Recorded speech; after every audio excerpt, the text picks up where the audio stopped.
This is Sarah Levitt with the Making Magnificence Project. And today, my guest is Glen Tullman, CEO of Transcarent and one of the founding partners of Seven Wire Ventures in Chicago. And I have to say, a veteran of the Making Magnificence Project. So, Glen Tullman, welcome back. It's great to be back. Always great to see you and spend time with you. Great, same. And historically, over these many episodes when we've collaborated and you've been here kind of joining the project, we've been talking about your extraordinary business ventures. And today's focus is a little bit different, which is that earlier this year, you made a pretty big announcement. And that was that you were signing the Giving Pledge, following in the footsteps of founders Bill and Melinda Gates and Warren Buffett, which makes you, I did a little bit of research. It makes you one of only approximately 250 other philanthropists to join the pledge since its inception 15 years ago. So let's start with what is the Giving Pledge? Well, the Giving Pledge is a pledge to give most of your assets uh, over the period of your lifetime to give them away to other charitable causes. And that's been something that I've always intended to do. This really just formalized that and also gave me a lot of access to people to learn more about ways they were giving, Mm-hmm. projects they were working on, and the like. And it allowed for a lot of collaboration with our charitable and philanthropic efforts. So it Mm-hmm. seemed like the right thing to do.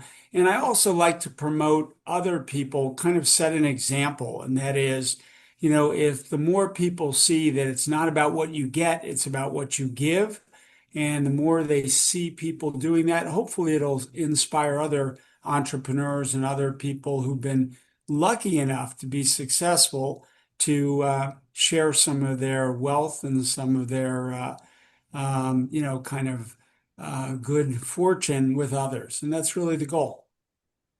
And is it, did I hear you correctly that the pledge is to give away most of your wealth or assets within your lifetime? Did I hear that Yes, correctly? Oh, yes. wow. Okay. Wow. Um, so I want to dial back a little bit before we kind of dive into this.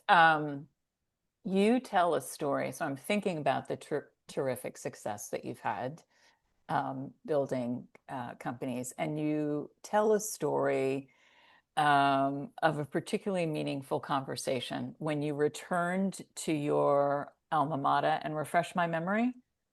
That was Bucknell University, where Thank I you. spent 3 years. Thank you. Mhm. And um, as the story goes, and feel free to, correct me if I don't have this, you were essentially impressed with the success that you had, the initial early success that you had had, and feeling good about that, and speaking to a professor about it. Would you share kind of that conversation and where you were in your leadership and business trajectory?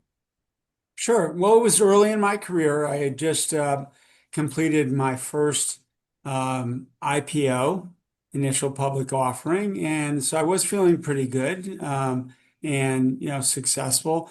And at Bucknell, I was one of the I don't want to say poorer kids, but my family didn't have the same money that lots of the kids who went there had, and I had a little bit of a chip on my shoulder, so I said I would never go back until I was at least, as successful as some of those kids. And so Interesting. going back for me, they had invited me to speak about being an entrepreneur. And I went back, and the first indication that it might not be about being an entrepreneur was I was introduced by a gentleman, and he gave me his card, and it said the director of large gifts. So I realized that this might have been a little bit of a trick to have me back to get me to give money to the university. And I was that evening having dinner with one of my lifetime mentors, professor named Dr. Doug Canland. May he rest in peace. He passed away recently. And Mm, sorry. and Doug said, "How do you think you're doing?" And I said, "Well, think I'm doing pretty well. And he was quiet. And and I could tell something was wrong. And I said, why? And he said, well, we didn't educate you to make money. We educated you to make a difference. And I'm not seeing it. And that was a Mm. really meaningful moment for me. It was a leveling moment, a humbling moment, and it helped change the trajectory of kind of what I wanted to do going forward and what success really should mean for everybody, but definitely meant for me. So, he continued to mentor me throughout his life and my life, and it was a real gift. And so I came back, and one of the things I did was I had a niece who had type 1 diabetes. And so I said, you know what? Maybe he's right. I can do more. And I joined the local kind of council of the Juvenile Diabetes Research Foundation. And that seemed like a nice thing to do. And lots of people said, oh, how wonderful you're joining. You don't even have a child with diabetes. And felt a little guilty about that. But 2 years later, Mm. my son was diagnosed with type 1, my youngest son, Sam. And, I always felt like all of that was connected in a way, which is I had the chance to learn about diabetes before I had a family member who had it. And that helped me and, immensely in terms of how I reacted to it, how we treated Sam, how we helped Sam manage his own diabetes journey. And of course, eventually led in part to the founding of Livongo. I'm curious um, about this impactful conversation with your former professor, who then became kind of this lifelong mentor. Um, was it an immediate impact, Glenn? So you leave this conversation and I'm hearing you're kind of oriented in a different way. And then you take the step to get involved with your niece and the organizational efforts there. What was the time? What was the time? Like, did you have to digest what he said, or was it an immediate, wow? Well, I think the digestion was pretty quick. And that was I had a sense that he was right, Mm, um, and that didn't take long to sink in, and so that had an impact both in terms of joining JDRF, in terms of me really wanting to focus more of my time and energy on businesses that made an impact in people's lives, hmm and then also in terms of what I did of outside of business, which was hmm giving back in a hmm variety of different ways. So, and that had been kindled long before by my parents, and in particular my mom, who, was very focused on, something in the Jewish faith called tikkun olam, which is repairing the world. And so from that perspective, um, that was always a family value, and this was just a way to make it more real, if you will. And it sounds like too, um, tell me if I don't have this. He helped you to kind of define success differently. Oh, for sure. For Yeah. sure. I think that that's always been, success for me has always been about what you could do if you had hmm the fortunate, hmm blessing of wealth. What could you do with that, number one? And it's always not been about things, but more about people and about experiences. And so that was a natural evolution. It felt comfortable, but it was kind of a good shake at Yeah. just the right time because, if you've done an IPO, if you've come into, some amount of wealth, then it's easy to get to get kind of subsumed by that. And hmm hmm so that was just at the very perfect moment for me to help orient me. How old were you at this time? Would you say Oh, more or less? that I couldn't tell you. But Maybe in it was maybe in the 30s, yeah, it was early like though. Yeah. late 20s, early Yeah, 30s I would was thinking. what Yep. it would have been. So it's early. And it sounds like it was kind of just to your point, just the right time. You have you were all before the kind of the giving pledge and committing to it, you were already committed to significant philanthropic impact and effort through your family foundation. You received the Ripple of Hope Award for your leadership impact. Um, so you were already doing quite a bit. I mean, if someone goes to the Tullman Family Foundation website, they'll see there's a lot going on there. And so what encouraged you to take this next step? In other words, you weren't idle Yeah, philanthropically. yeah, no, no, far from it. I Right. think, again, as I mentioned, it was really about an opportunity to learn from a lot of Mm, other entrepreneurs and other folks who were very generous um, with their philanthropy. And, we always think of it as investment philanthropy. And that is, we're not just giving, we're giving to make a difference. We're giving to change something in a way, as opposed to, this is kind of the old analogy. If you give a person a fish, you feed them for a day. If you teach them to fish, you feed them for a lifetime. And that's a lot about our approach. It's about very much looking at how is this going to impact the process? And how is this going to change things, not just in the short term for one day or one week or a month, but mhm. how is this going to make systematic change? And that's really what we look for, whether it be in direct philanthropy, whether it be in starting businesses, whether it be on the political front. All of those areas are areas that our family office is active in.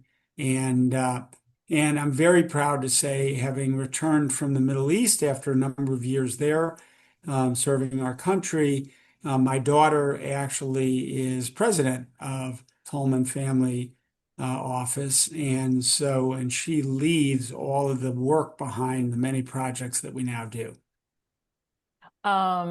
It's interesting that you kind of talk about wanting to make a big impact because one of the things that caught my attention, so I pulled up your pledge letter, which some participants in the Giving Pledge um, write, and something that caught my attention was you said, I believe philanthropy should be proactive, entrepreneurial, performance driven, and deeply personal. It should be about solving big problems, which is what you were just talking about.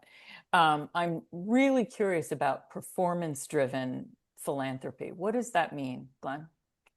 Sure. Well, I think there's a lot of philanthropy that people do, and they can do it to kind of give a message. And what we're doing is, again, to make an impact. So, for example, on the south side of Chicago, we have a jobs program called Jump Hire, HIRE, Jump Hire. And the only metric that I'm concerned about is how many people do we take from unemployment and Mm, move into employment? And how many people do we take from not earning a living wage with healthcare benefits and move them to a living wage with healthcare benefits? Those are the only two metrics. It's not about press releases. It's not about what the mm, administrators say or the people there. It's a single metric. How many people did we impact? How many lives did we change? And then a year later, when we check back, what are those people doing? Were they able to keep those jobs? What we found was some percentage, 25%, didn't have those jobs. And initially, we were worried about it. And then we found they had upgraded again. They did so well wow. that they were promoted. They were in a different job, or they left the business and went to another business or organization. So it turned out to be really positive. But if you don't have that metric, you can have Hmm. well-meaning people who simply aren't accomplishing very much. And I think that is true Hmm. in some charities, that the bulk of the dollars go to the administrators and the people managing the charity, and very few get to the end result, whatever that result is, whether it's research to find a cure for diabetes, or whether it's creating jobs for people, or teaching women in India about, birth control and other kind of lifestyle improvements. All of those are things that we're involved in that we think have a material long-term impact. I'm curious, as you're talking, performance driven um, kind of impact. It seems, um, I'm wondering, I'm just kind of riffing here. I'm thinking, shooting from the hip as usual, but uh, I'm just wondering if there's a correlate between business people and successful charities. Because a CEO is going to be metrics and performance driven. So, Mhm. as you're describing, for example, Jump Higher, it's, exactly the numbers you're kind of looking at and looking for. And yeah, I'm just kind of thinking out loud here. So if someone is giving to a charity, as many of us do, we might be giving to multiple charities, and we want to ensure that our dollars are going to make an impact. What would you recommend? I think there's a number of services. One is called Charity Navigator, Hmm. and they tell you about the relative efficiency, how much is being used to the end cause. I think second, getting involved and seeing what's happening, Hmm. seeing how many, how big is the staff, and then what's the impact and where are the dollars going. So I think that's one way to evaluate it. Increasingly, what I'm seeing is people want to see where the dollars are going. So there's a great charity called Donors Choose, and you can go on their site and you can pick a school and teachers in the school, and these are typically schools that are underfunded. More than half the students are on public lunches and breakfast, and teachers ask for simple things like, I'm a gym teacher. I want two basketballs. Wow. I need markers to color and colored Yeah. paper, things that it's when you go on the site, it's hard to imagine that our teachers have to ask for that. On the other hand, you get a thank you note from the class and usually a picture, and you can see I gave this and it's being used and it's having an impact. And I think that's one reason it's grown so quickly. Mm. Increasingly, I think people want to see, I gave the money, how was it used? Hmm. And that's particularly true of entrepreneurs. That said, the flip side of that, I thought Bill Gates and Warren Buffett set a beautiful example. I think we have many entrepreneurs today who aren't doing that. And that's sad because, the amount of wealth being created and the amount given back don't correlate. They don't, they should be on, you should give more as you get more. And I don't see that happening more today. There's a focus on accumulation, and that's seen as success versus giving back. I read a piece recently that was kind of did a rough evaluation of the Giving Pledge participants, and I was surprised. Feel free to correct me if I don't have this, but I was surprised in that there is no kind of it is a pledge rather than some kind of contract or agreement.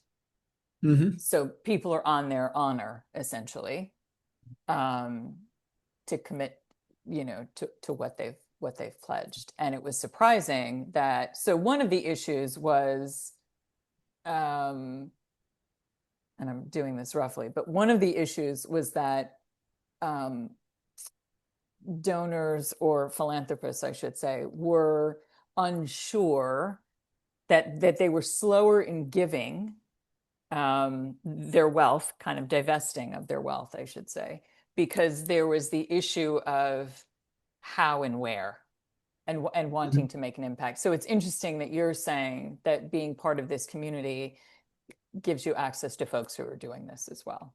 Yeah. Yeah, I think it gives you a lot of ideas. It gives you Mm-hmm. access to programs.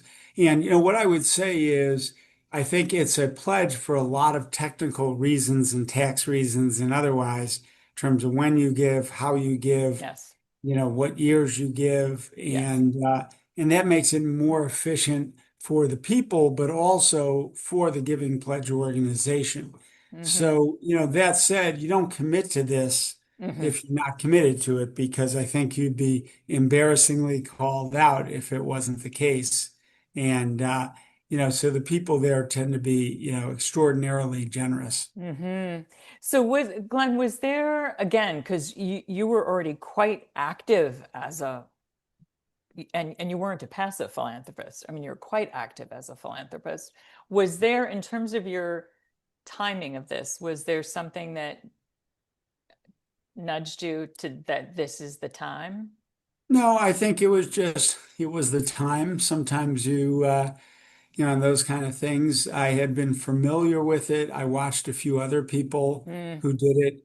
Hemant Taneja, who runs General Catalyst, a year before had decided to do that. And Hemant is both a great business partner, someone who, like all my partners, I learned from. I watched him do that, and it just felt like it was the right time to do it. So there hmm was no compelling event. hmm Um, hmm but it was always something that I thought made sense. And as you mentioned, we were essentially following the model anyway. But to me, it was an opportunity to be around a lot of other people who were generating that same positive karma and who I could learn from. So that was a second hmm opportunity as well. hmm The in one of the statements you made when you announced your pledge, you said, and I'm quoting you, now is not the time for business as usual. Here in America, we are confronting extraordinary challenges, and meeting them will require bold, unconventional solutions to match. That's your quote there. Would you speak to what you see are some of those challenges and how this commitment and undertaking is an attempt to meet them? Sure. Um, I don't think it's any secret to see what's happening in Washington, and that is, there are substantial cuts being made in social programs, in healthcare programs, in education programs, and science programs.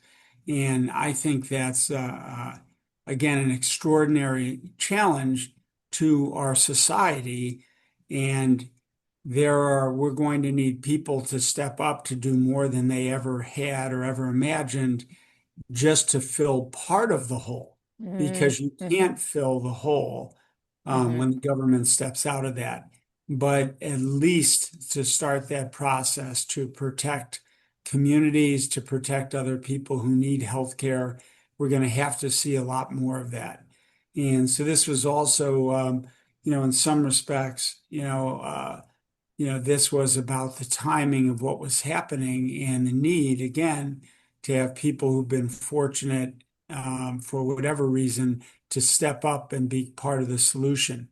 There's the old famous quote attributed to many people that says it wasn't the bad people, it was the good people who stood by and did Yes. nothing. Yeah. And I think today, more than ever, we're seeing challenges to laws, to institutions, to some of the social progress we've made that are almost unimaginable.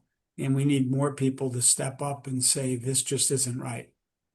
And so philanthropic efforts and the Giving Pledge are ways to at least fill some of the holes and the gaps. Are That's right. there areas, because you've done a lot in education, you've done a tremendous amount in healthcare, um, and in many other areas. Are there areas of giving that this pledge will allow you to kind of focus on that you haven't before, that you're maybe curious about or new to? I think we're doing, we've done some large projects in India for women's health. And that's an area that I think we've accelerated. A lot of focus on women's projects. That's a big focus of my daughter, empowering women. We have a number of core causes that we focus on, and then we try to be responsive to what's needed. in particular areas. And obviously, those are two things that I think are very, very relevant and important to us. I'm curious, there's so much talk and noise right now over AI, and I'm just thinking if there's some kind of intersection between AI and philanthropy.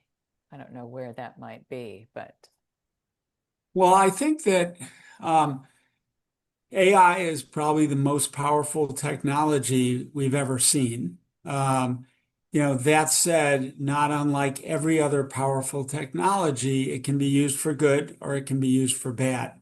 So, hmm we've played an important role in organizations trying to make sure that while we don't restrain or constrain the enormous upside of AI, that we also have certain limits to it and make sure it's used appropriately. And so, that's very important. However, what we see is AI has the prospect to do things we didn't imagine, to hmm give everybody in the world, to empower them, to give them access to better healthcare solutions, better education, and like. And so from that perspective, I think we're at a very, very unique time. Politically, we're at a hmm very unique time, hmm both technologically and economically. We have America's place in the world is very much, a question today. It didn't used to be. We're clearly the most powerful country in the world, but I think what we've done and what the current administration done has made us weaker in the world in terms of our friends and empowered our enemies. So this is a very unique time, and AI offers an enormous number of solutions if we use it properly. Yeah, caveat if we use it properly. You are kind of known, excuse me, I've got a tickle. You're known for building kind of very successful companies very quickly, um, and at scale. Is there a parallel in philanthropy? Um, I would hope so, but Uh-huh. I think that remains to be seen. Yeah. I had hoped we'd be Excuse me. further along in jobs creation at Jump Hire, and we've been learning a lot about it's not just about the job, it's about what's happening at home. If you have the hmm job but hmm lose your apartment or your home, that's an issue. It's about, how much income you have in an environment that's getting more and more expensive to live.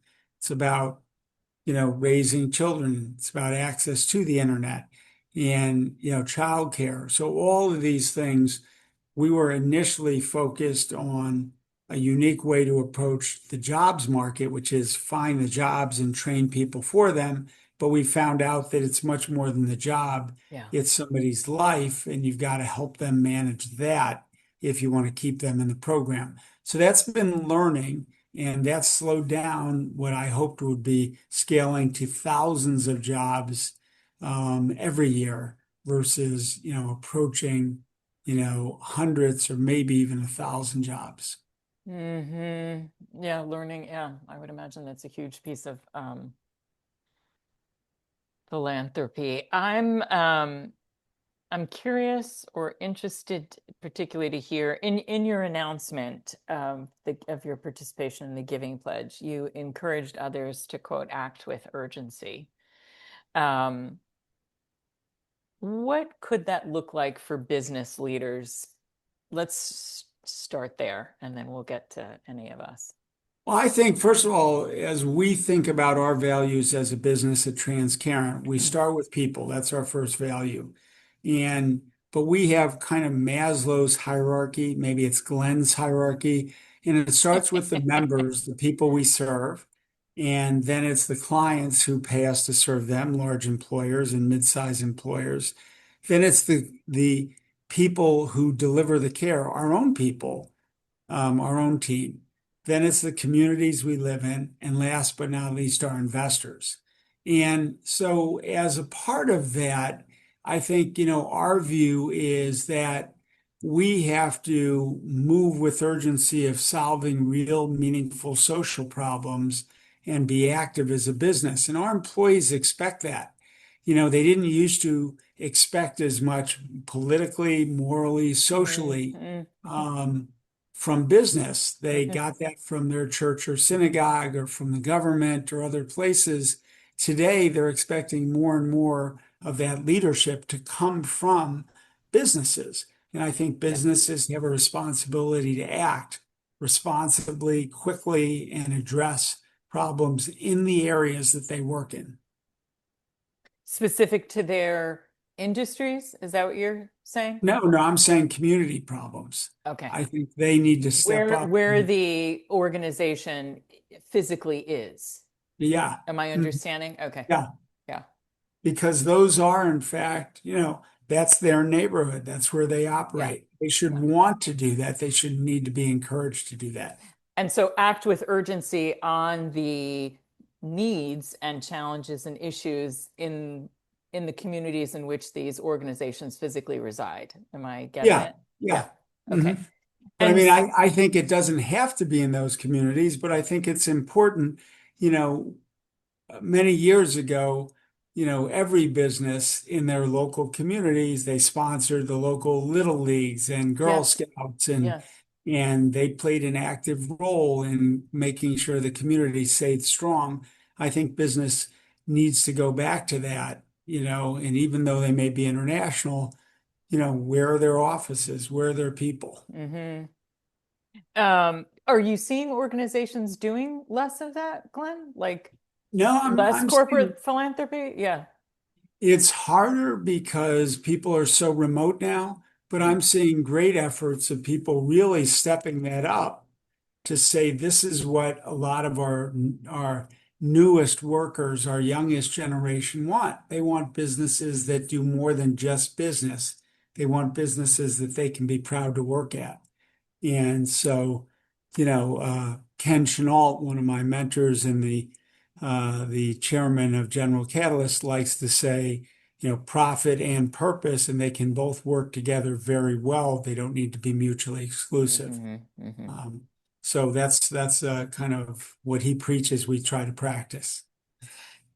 So for folks who are not CEOs, who Mhm. are not necessarily business leaders, what does acting with urgency, what could that look like for everyday, ordinary folks? Well, first of all, we're all CEOs, so we're all in control of ourselves. Most families are the women make 80% of all the healthcare decisions. We know that, and kind of a nod to working moms who just end up doing a lot more than anybody else. And there's some working dads who do the same. So, but working moms carry an extra heavy load, I think, in terms of that management. Partly that's the kids' fault, and that is sometimes they want to go to their mom, but they do. But they are the CEO of their households, whether or not they're working. And everybody's the CEO of their life. How are they balancing their mental health, their physical health, what they're eating, what they're doing, where they're working? So, and I think they ought to take that role in every area. We have something at the businesses I run. We always say family first, always put family first. But in doing that, that doesn't give you a break from being just as good at work. And, I've never believed in work-life balance. I think it's a silly concept because it seems to indicate that you have work and then when you got to get away from work to have balance. And you can't build companies, change industries, create categories like we do and have balance. You can have prioritization, which Mm-hmm. says, I know what's most important to me, and I will always hold those things most important, whether that be family first, I hope it always is, loved ones, people who are important, your values. But that said, that's not meant to be mutually exclusive. And I find, that old saying that says, if you want something done, find the busiest person in the Right. Yeah. room. You're right. So, I am amazed every day when I look at some of our employees, the amount that they get done at work, at home, with their kids, giving back to communities. And it's like they're doing what five people should have been doing.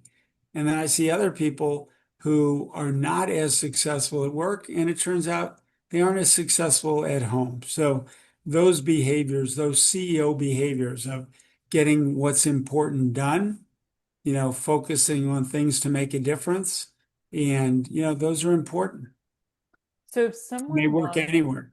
and they work anywhere. So if someone is listening to this conversation at some point in the future and is inspired by your commitment to the Giving Pledge, but doesn't have the resources, um, what would you say to that person about where they might start in terms of making a meaningful impact, no matter their financial situation? Well, again, remember that we're acting like giving has to do only with money. And, for many people, giving their time is sometimes more valuable than their Mm-hmm. money. Mm-hmm. I mean, there's a funny story that my longtime business partner, Lee Shapiro, who is now, he's an amazing, he and his wife Val are amazing in terms of giving back. And he is the current chairman of the American Heart Association, for AHA for the world, and spending a ton of time doing that. And he goes to many of their dinners. And there was one he invited me to, and I just said I couldn't make it, even though I had told him I would make it. So he said, no worries. And he sent me a picture of him holding up my paddle to make a large donation. And he said, well, you weren't here, and I just knew you would want to do that. But the funny thing was that in that case, my time turned out to be more valuable than that donation. I think the better example maybe is that, you can go and give back in a number of ways. You can volunteer. You can, do walks. You can do bike rides. You can help in 100 ways. You can go and volunteer at a soup kitchen. And every one of these things is a way to give back. So giving back, the Giving Pledge is focused on a financial kind of metric, but that's only because, that's what people are giving away. Other people are giving away their coaching underserved kids or teaching them. And, those gifts are incredibly impactful as well. To watch kids grow and to know that you made a difference for them, again, equally as impactful. And I don't hold one above the other. In fact, I may actually hold the people who get their hands dirty and roll their sleeves up at a higher level because giving money away is easy. But Mm-hmm. making sure that it has the impact Mm-hmm. and are going out and doing the work, that's where amazing value gets created. So I think, what I would say is there's a lot of ways to give and just get busy, get going. Don't talk about, well, when I get older, when I get wealthier, when I get, Mm-hmm. these habits have to start day one. And that is, you know, just give of your time, give of your spirit, give, your knowledge. There's 100 ways to do it. And earlier, when I mentioned kind of your um, take on philanthropy, I focused on the performance-driven aspect of it, but you also said it should be deeply personal. So you mentioned um, earlier the connection at the start of the conversation, the connection to your niece with type 1 diabetes, and then your son Sam. Are there other philanthropic efforts that are also deeply personal to you? Are they all deeply personal? They are. I don't know that that's true for everybody, but for me, again, we try to support things we're passionate. You can't support everything. Hmm. Although, my goal is to never say no, just to say how much Hmm. and do smaller amounts. Because my view is if someone approaches you and asks you to give, it's really a sign of respect to them to say, well, maybe Yes. I can give by Yes. joining you on the walk or doing something else, but it doesn't always have to be money. But even if it is, giving $5, $10, something to say, I hear you, I know you're there, and we may have other ones that are important to us or more important, but I'm acknowledging that this is important to you. And that's really important.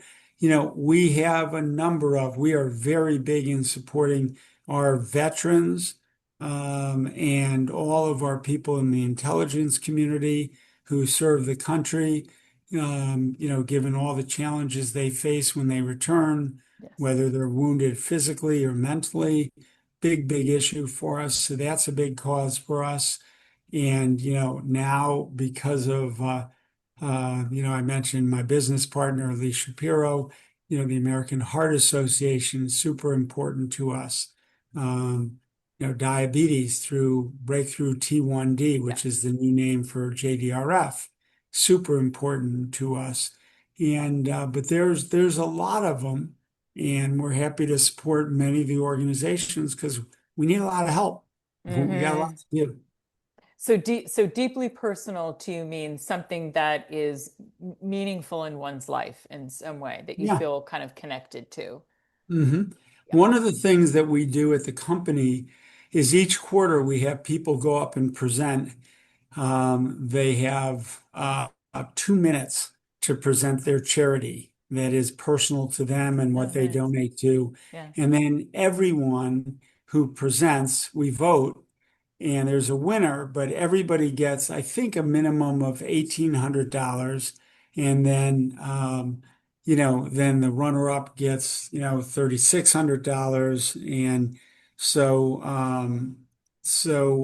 that's what we do. And it, again, hearing people talk about their stories and share those stories, I think brings the company together. And Hmm. again, we're unique in that we do that, but it's really important to us to say we want to support you inside and outside of work. And what's important to you, we want other people to know it. Hmm. And that's just a way of getting, I've learned so much from those presentations. I've got one more question for you that I ask of all interviewees, but before I get there and we wrap up, if someone wanted to learn more about the Tullman Family Foundation or Transcarent or Seven Wire, what would be the best way to get in touch? Probably just Glen, Glen at transcarent.com is probably the best way. Okay. Or they can send a note to you and you always pass notes on to me. So Yeah, either okay. way, either way. Okay, will do. And it's interesting. I asked this last question of all um, people I have a conversation with for the Making Magnificence project. And in this context of the Giving Pledge and philanthropy, it seems particularly apt. What does, not to bias you, but what does magnificence mean to you in your own life? I think it's not about me. It's all about making a difference for others. And, I think if we all focused on that and put ourselves in other people's shoes, we'd be better off as a community, as a country, and, really across the world. And it's as basic as just giving back. And, everybody can do it. We have a great tradition in this country of, so many people give. And that's not, you would think that the wealthiest people give the most charity. It's not true. It's Mhm. the Hmm. kind of lower and middle class that does the bulk of the giving, which is pretty fascinating and pretty Interesting. wonderful. And I Didn't know think it that. Yeah. speaks to the sense that Americans are innately fair and caring, and we're blessed with that. I think we sometimes have to remember that and be reminded of that. But I think the great news about giving is everybody can do it, and it doesn't matter how much, and it doesn't matter if it's money or your time or other skills you have, but everybody has something to give. Mhm. Mm. Beautiful. Um, Thank you for this conversation. My guest today has been Glen Tullman, CEO of Transcarent. Thank you so much.